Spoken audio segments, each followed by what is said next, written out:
ለኃጢአታችን ክፋት እንደ ሰውነታችን ክፋት ሳይመለከት በቸርነቱና በይቅርታው ወደ ተቀደሰ ስፍራው ያመጣን የድንግል ማርያም ልጅ እግዚአብሔር የተመሰገነ ይሁን።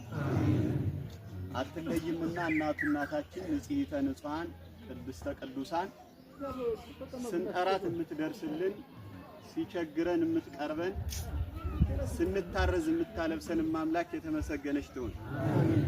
ያው እንግዲህ ወንድሜ ከመግቢያው ላይ እንዳለው ለጠቢብ አንድ ቃል ይበቃዋልና የተነገራችሁት ይበቃል።